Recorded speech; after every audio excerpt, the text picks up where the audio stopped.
आणि पुढच्या अर्ध्या तासात पाहूयात बातम्या वेगवान स्वरूपात. पाहूयात काय चाललंय जगाच्या पाठीवर. युनायटेड नेशन्सच्या प्रमुखांनी युरोपियन युनियनला रशियन आक्रमणामुळे असुरक्षित झालेल्या युक्रेनियन नागरिकांसाठी मोठा पाठिंबा देण्याचं आवाहन केलंय. व्हिएन्ना भेटीदरम्यान सरचिटणीस अँटोनियो गुटेरेस यांचं आवाहन देशाला स्थिरता प्रदान करण्यासाठी आणि त्यांच्या महत्वाकांक्षी सुधारणा अजेंडांचा पाठपुरावा करण्यासाठी महत्वाचं आहे.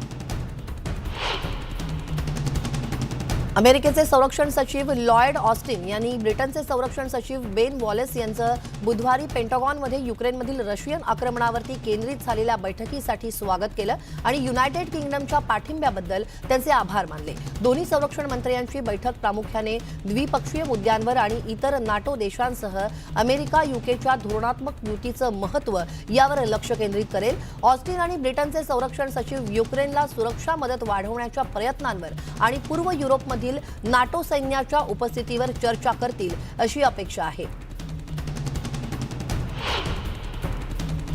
रशिया समर्थक राष्ट्रवादी पक्षानं बुधवारी बल्गेरियाच्या संसदेसमोर निषेध रॅली काढली आणि युक्रेनमधील युद्ध हाताळण्यासंदर्भात सरकारनं राजीनामा देण्याची मागणी केली. वज्राजडेन पक्षाचे नेतृत्व करणारे कोस्टादिनोव म्हणाले की अमेरिका आणि युरोपियन युनियन रशिया आणि युक्रेनबरोबरच्या युद्धात बल्गेरियाला सामील करू इच्छितात, हे अपमानास्पद आहे.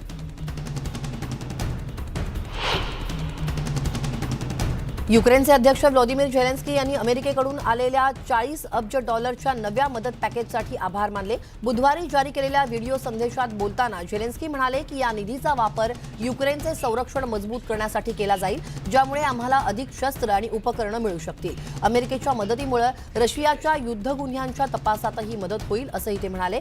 झेलेन्स्की यांनी नमूद केलं की राष्ट्राध्यक्ष जो बायडेन यांनी 1941च्या लेंड-लीज कायद्यावरती स्वाक्षरी केली, ज्याने द्वितीय विश्वयुद्धादरम्यान सहयोगींसाठी यूएस शस्त्र प्रदान केली आणि नाझींचा पराभव करण्यास मदत केली. डोनेत्स्क प्रांत युक्रेनपासून 8 वर्षांपूर्वी स्वतंत्र झाला. त्यानिमित्तानं डोनेत्स्कमधील फुटीरतावाद्यांनी बुधवारी 8वा वर्धापन दिन साजरा केला. यावेळी शहराच्या मध्यभागी असलेल्या संविधान चौकाला एका रशियन अधिकाऱ्याचं नाव देण्यात आलं. विशेष लष्करी कारवाईत मारल्या गेलेल्या पहिल्या रशियन सैनिकांपैकी ते एक होते. स्वयंघोषित डोनेत्स्क पीपल्स रिपब्लिकनचे प्रमुख डेनिस पुशिलिन आणि एंगेल्स झाडझिग यांनी मारल्या गेलेल्या सैनिकी अधिकाऱ्यांचे वडिलांच्या हस्ते या नवीन चिन्हांची स्थापना करण्यात आली. सुरक्षेच्या कारणास्तव यावर्षी डोनेत्स्क पीपल्स रिपब्लिकन डेला सार्वजनिक कार्यक्रमांचं आयोजन करण्यात आलं नव्हतं.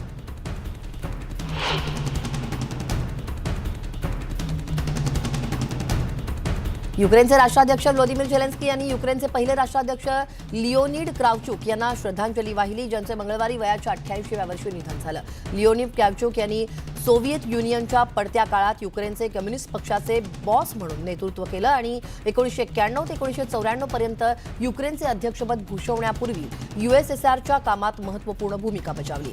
1991 मध्ये युक्रेनच्या सोव्हिएत युनियनपासून स्वातंत्र्याच्या घोषणेमध्ये ते एक प्रेरक शक्ती होते आणि त्या वर्षानंतर 8 डिसेंबर 1991 रोजी करारावर स्वाक्षरी करण्यासाठी रशिया आणि बेलारूसच्या नेत्यांना ते भेटले. त्यानंतर सोव्हिएत युनियनचं अस्तित्व संपल्याचं औपचारिकपणे त्यांनी घोषित केलं.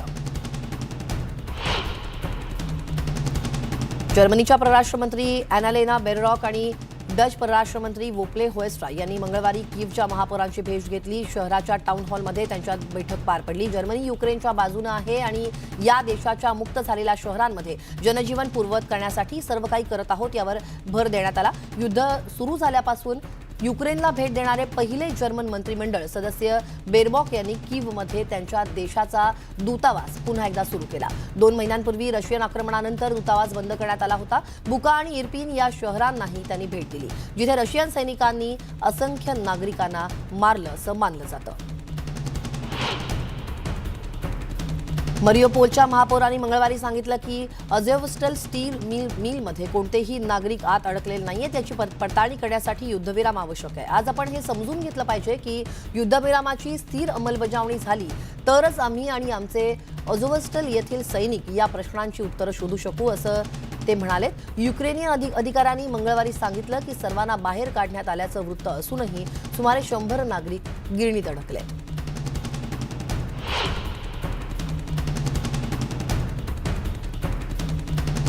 युक्रेनच्या राष्ट्रीय संघानं मंगळवारी दुपारी बोरुसिया इथं जर्मनी संघाविरुद्धच्या मैत्रीपूर्ण खेळाच्या पूर्वसंध्येला सराव केला. त्यांच्या देशावरती रशियाचं आक्रमण सुरू झाल्यानंतर युक्रेनचा हा पहिलाच सामना असेल. युक्रेन 1 जून रोजी ग्लास्गो इथं स्कॉटलंड विरुद्ध प्ले ऑफमध्ये खेळेल, जे 4 दिवसांनंतर 2022 विश्वचषक स्पर्धेसाठी वेल्सचा सामना करतील. बोरुसिया मॅन्चनग्लॅडबॅच विरुद्धच्या सामन्यातील सर्व उत्पन्न युक्रेनमधील युद्धामुळे प्रभावित झालेल्यांना मदत करण्यासाठी दिलं जाईल. जर्मनीच्या परराष्ट्र मंत्री अॅनालेका बेरबॉक यांनी मंगळवारी दुसऱ्या महायुद्धात मारल्या गेलेल्या हजारो ज्यूंच्या स्मरणार्थ कीव्हमधील बाबियार या स्मृतीस्थळाला भेट दिली. कीव्हमधील बाबियारमध्ये 1941 साली शहर नाझींच्या ताब्यात असताना 48 तासांच्या आत सुमारे 34,000 ज्यू मारले गेले होते.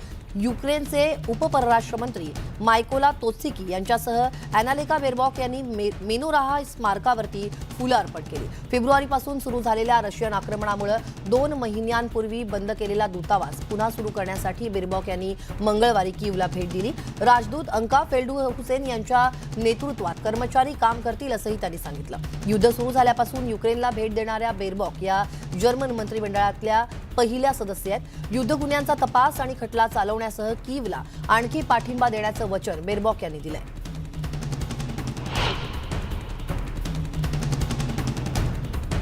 आता बातमी आहे जर्मनीतली. गेल्या वर्षभरात राजकीय हेतूनं प्रेरित गुन्ह्यांचं प्रमाण गेल्या वर्षीच्या तुलनेत 23% वाढल्याचं गृहमंत्री नॅन्सी फेसर यांनी सांगितलं.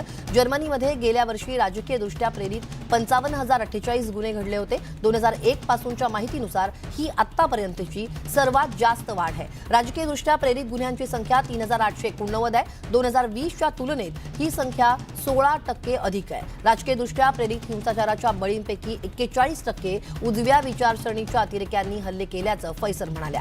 जून विरुद्धचे गुन्हे जे आहेत ते बहुतेकदा कडवट आणि उजव्या विचारसरणीच्या अतिरेक्यांद्वारे केले जातात, परंतु इस्लामचा प्रभाव असलेल्या आणि डाव्या विचारसरणीच्या अतिरेक्यांनीही गुन्हे केल्याचं त्यांनी सांगितलं. तैवानमधील मानवतावादी कार्यकर्ते ली मेंगचेंग यांची सुटका झाली. त्यांना 5 वर्ष चीनचा तुरुंगवास भोगावा लागला. आंतरराष्ट्रीय दबाव आणि ली यांच्या पत्नीनं त्यांच्या सुटकेसाठी केलेल्या प्रयत्नांमुळे त्यांची सुटका होऊ शकली. तुमची मदतही मोलाची आहे, त्यामुळे चीनमध्ये माझ्यावर जास्त अत्याचार झाले नाहीत आणि सुटका झाल्यानंतर मी यशस्वीरित्या घरी परत येऊ शकल्याचं ली मिंगचे म्हणाले. मंगळवारी पत्रकार परिषदेत त्यांच्या बचावात सहभागी झालेल्यांचे आभार त्यांनी मानले. कायद्याचं उल्लंघन केल्यानं ली यांना 2017 मध्ये चीनी अधिकाऱ्यांनी अटक केली होती.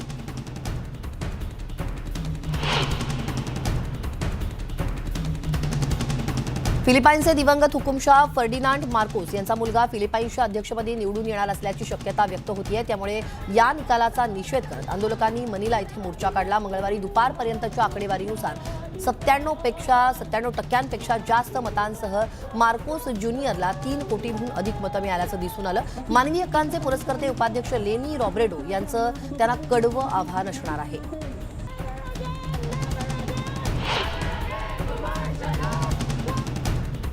शपथविधीनंतर लगेचच दक्षिण कोरियाचे अध्यक्ष यून सुक येओल यांनी मंगळवारी बालवाडीतले विद्यार्थी सेओलमधल्या नागरिकांची भेट घेतली. फर्स्ट लेडी किम कुन ही त्यांच्या समवेत होत्या. यून आणि किम यांचे दक्षिण कोरियाचे ध्वज हातात घेतलेल्या सेओलच्या नागरिकांनी स्वागत केलं. उत्तर कोरियाच्या धोकादायक ठरू शकेल अशा आण्विक कार्यक्रमावरती वाटाघाटीद्वारे तोडगा काढण्याचं वचन त्यांनी नागरिकांना दिलंय.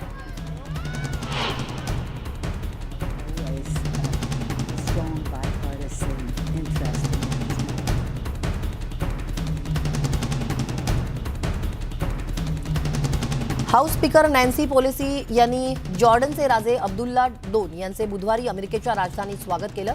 राजे अब्दुल्ला यांनी वॉशिंग्टनला भेट दिली. दरम्यान अब्दुल्ला शुक्रवारी व्हाईट हाऊसमध्ये राष्ट्राध्यक्ष जो बायडेन यांची भेट घेणार आहेत. पेलोसी यांनी सांगितलं की आमची जुलै 2021 साली भेट झाली होती आणि त्यावेळी आम्ही इसिसशी लढा देणं तसंच प्रदेशातील स्थिरता आणि सुरक्षिततेसाठी 2021च्या संरक्षण सहकार्य करारावरती चर्चा केली. आता आमच्याकडे सुरक्षा, अर्थव्यवस्था, हवामान संकट या संबंधित समस्या आहेत, यावरती चर्चा करणार असल्याचं त्यांनी सांगितलं.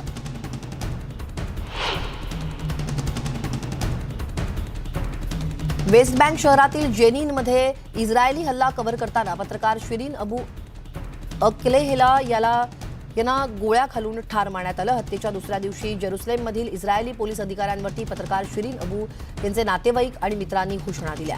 अबू अक्लेहचे ब्रॉडकास्टरच्या अरबी भाषेतील चॅनलचे सुप्रसिद्ध पॅलेस्टिनी रिपोर्टर होत्या आणि अमेरिकेच्या नागरिकही होत्या.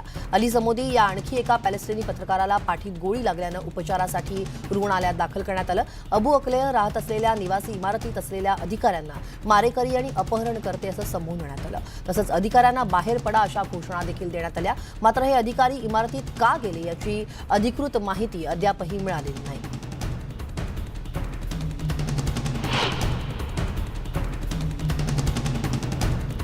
अल जझीराचे ज्येष्ठ पत्रकार शिरीन अबू अक्लेह यांच्या हत्येचा अमेरिकेनं तीव्र निषेध केलेला आहे. अबू अक्लेह सॅटेलाइट चॅनलच्या प्रसिद्ध पत्रकारांपैकी एक होते. वेस्ट बँकपैकी इस्रायली लष्करी हल्ल्याचे कव्हरेज करीत असताना बुधवारी गोळ्या घालून त्यांना ठार मारण्यात आलं. या प्रकरणी प्रसारक आणि 2 पत्रकारांनी इस्रायली सैन्याला दोष दिला. वॉशिंग्टनमध्ये स्टेट डिपार्टमेंटचे प्रवक्ते नेड प्राइस म्हणाले, आम्ही शिरीनच्या कुटुंबियांना आणि तिच्या मित्रांना आणि तिच्या प्रियजनांना मनापासून शोक व्यक्त करतो आणि तिच्या हत्येचा तीव्र निषेध करतो. प्राइस यांनी तिच्या मृत्यूला माध्यम स्वातंत्र्याचा अपमान असं म्हटलंय आणि त्वरित हत्येच्या चौकशीची मागणी देखील केली आहे. तसंच तपास तात्काळ आणि सखोल झाला पाहिजे आणि हत्येस जबाबदार असलेल्यांना अटकेची मागणी त्यांनी यावेळी केली.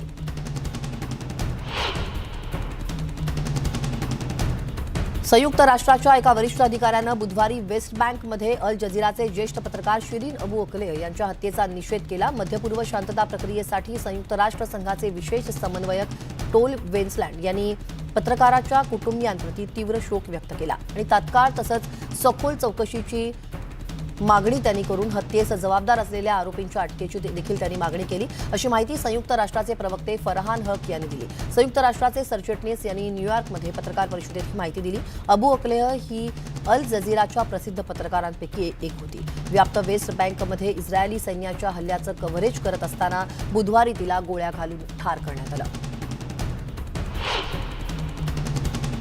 शिकागो इथं एका क्रॉसिंगवरती प्रवासी ट्रेनची ट्रेलरशी टक्कर झाल्यामुळे एक प्रवासी ठार झाला. या अपघातात 2 जण जखमी झालेत.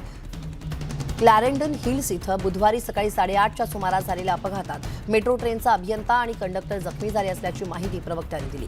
तर ट्रकमधील कोणालाही दुखापत झाली नाही. या अपघातामुळे ट्रकनं पेट घेतला. नॅशनल ट्रान्सपोर्टेशन सेफ्टी बोर्ड या अपघाताचा तपास करत आहे. त्यामुळे क्लॅरेंडन हिल्सवरील रेल्वे सेवा थांबवण्यात आली होती.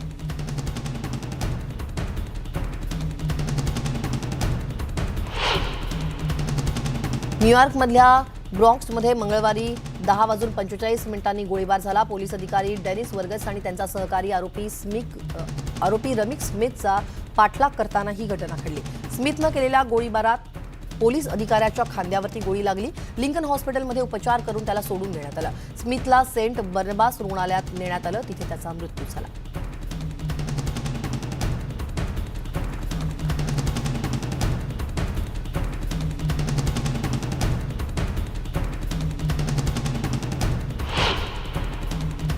या बातम्यांसह बुलेटिनमध्ये वेळ झाली एका छोट्याशा ब्रेकची. ब्रेकनंतर इतरही काही घडामोडी पाहायच्या तेव्हा कुठेही जाऊ नका. पहा फक्त न्यूज 18 लोकमत.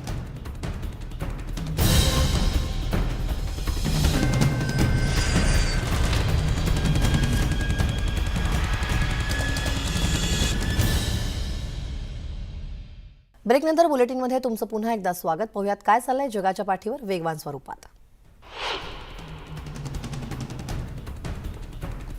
देशभरात गेल्या 24 तासात 2827 नव्या रुग्णांची नोंद झालेली आहे. 24 जणांचा मृत्यू झालाय. सध्या देशभरात 19,067 कोरोना रुग्णांवरती उपचार सुरू आहेत. 3,230 रुग्णांनी कोरोनावरती मात केली आहे.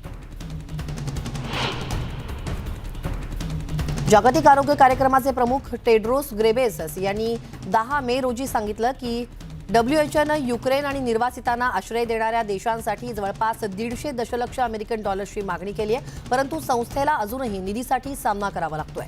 100 दशलक्ष अमेरिकन डॉलर्सची कमतरता भासतीये.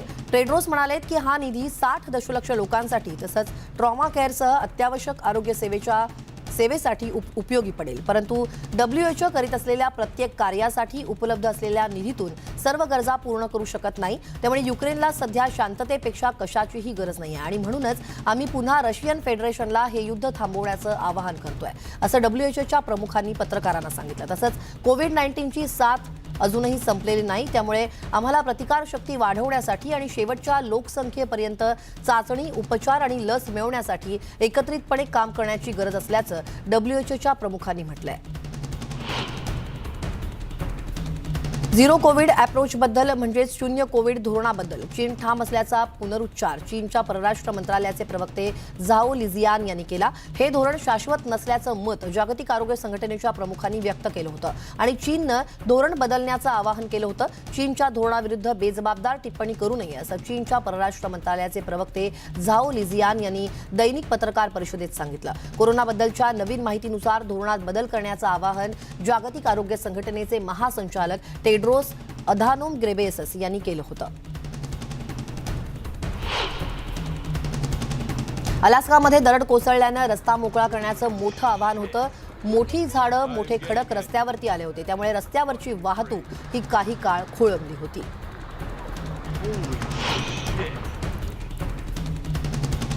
लास वेगासमधल्या कॉस्मोपॉलिटन हॉटेलमधल्या कर्मचाऱ्यांसाठी बुधवारचा दिवस खास ठरला, कारण हॉटेलचे मालक संचालक बिल मॅकबेथ यांनी कर्मचाऱ्यांना $5,000चा बोनस जाहीर केला. Cosmopolitan most valuable player award जाहीर करण्यासाठी स्टेजवर गेलेल्या बिल यांनी कोणा एकाचं नाव न घेता सर्वांचंच अभिनंदन केलं. कोरोना महामारीच्या काळातल्या कर्मचाऱ्यांच्या परिश्रमांचं त्यांनी कौतुक केलं आणि हे कौतुक करण्यासाठी ब्लॅकस्टोन एकूण $27 दशलक्ष देणार आहेत. ते हॉटेल रिसॉर्टचे मालक आहेत.